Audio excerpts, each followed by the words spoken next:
Hey everybody, this is Dream, and today we have a big 14-game Major League Baseball slate. This slate might actually end up being a 13-game slate because the Pittsburgh-Chicago Cubs game looks like it could be very risky to play today. So we'll have to wait and see on that though. But with that said, we do have some great options today. Before I get started, can you guys smash that like and subscribe button? Really does help the channel a lot. So let's get into our core plays first. Actually, I have Jose Altuve, Gunnar Henderson, and L.A. De La Cruz in my core plays. My goodness, the opportunity to have Gunnar Henderson playing like he is and De La Cruz both in the lineup today is very nice. They can both play either third base or shortstop. And then Altuve has been hitting the ball extremely well lately, so I like his upside here. Let's get into our pitchers here. So my top overall pitcher is Max Scherzer, who's facing the Yankees. Now the Yankees don't have Judge, which definitely gives him some upside. He definitely has some good K-rate opportunity here and a nice potential. A good alternative to him is Corbin Burnes, who's facing Minnesota.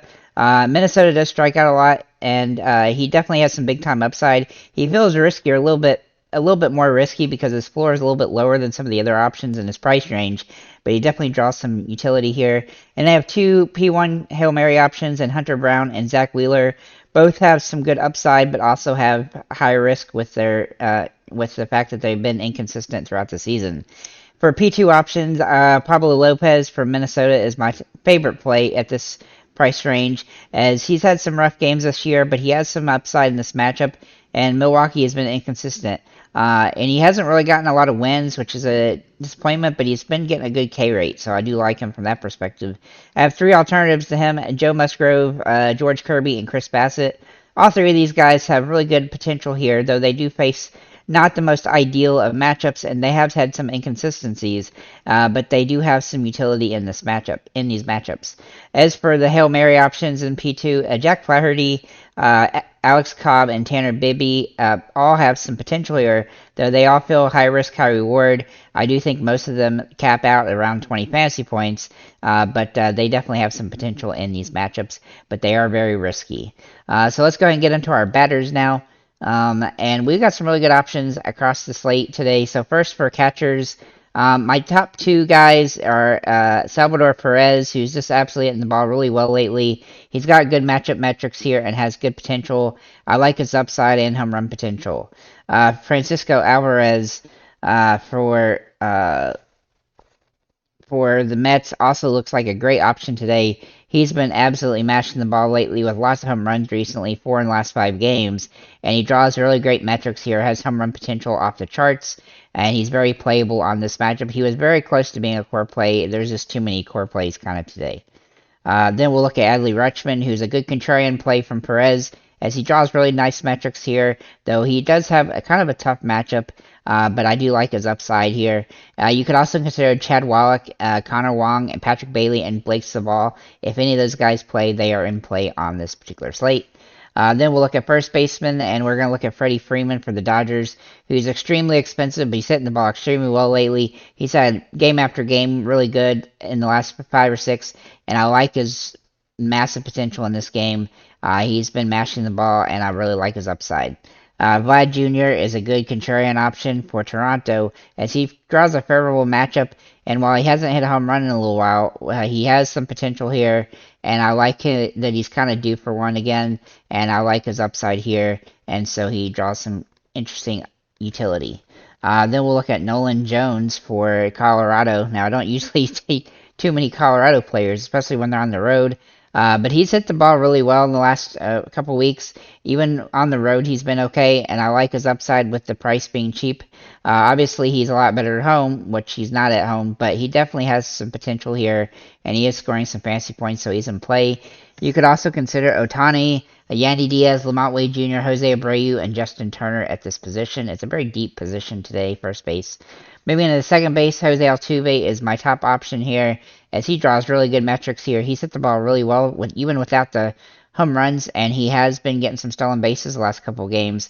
I really like his upside, and he has great potential in this matchup. Then we'll look at Dubon for Houston, who draws some really good matchup metrics as well. He's a good contrarian option and a cheap option who can also play in the outfield, and so he definitely draws some nice utility here.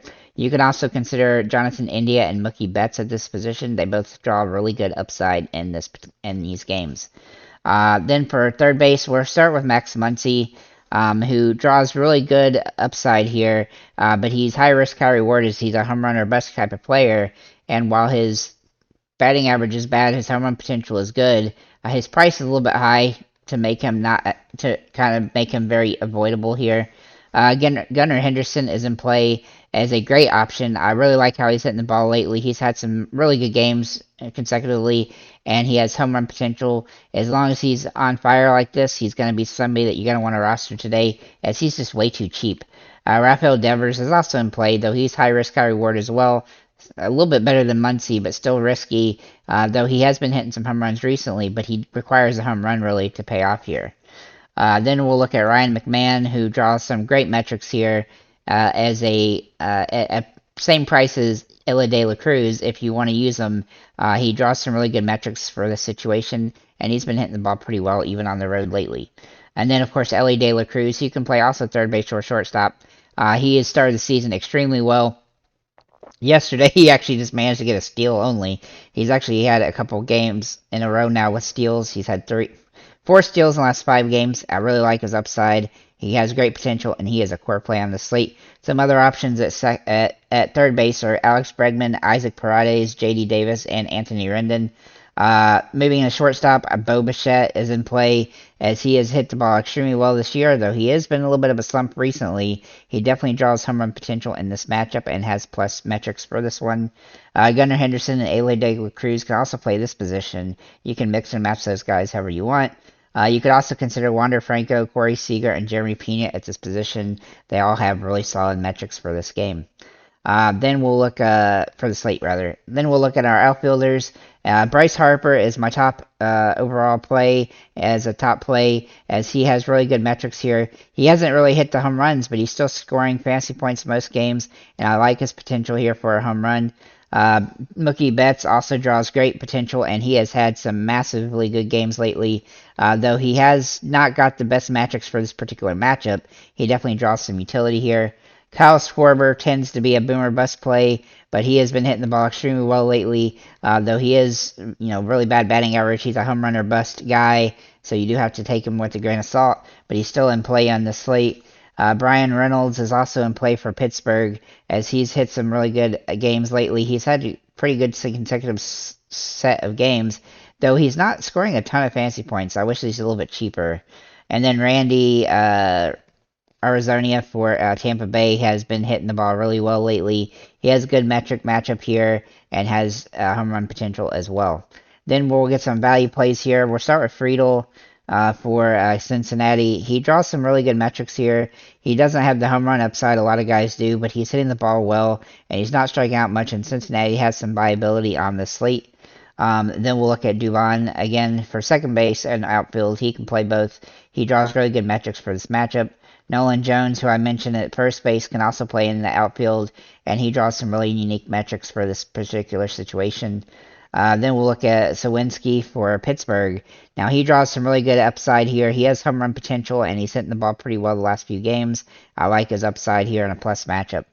Varsho is probably one of my favorite plays in the outfield today, as he hasn't hit the ball well this season, but he's hitting a little bit better, or at least scoring fantasy points better lately, and I think he's got some good potential here for a great game and a home run. Then Taylor Ward has been knocking the ball really well lately. I like his upside. He's had some home runs recently as well, and he draws incredible upside in this particularly plus matchup here against Texas.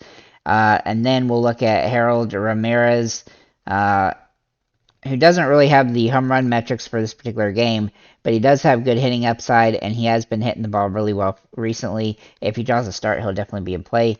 Jock Peterson for San Francisco is also in play, as he's hit the ball extremely well, but he is somewhat of a boomer bust guy, because he's kind of if he scores over 15 fantasy points, he usually gets 40, but if he doesn't, then he usually doesn't get that high. So he does feel a little bit riskier than some of the others.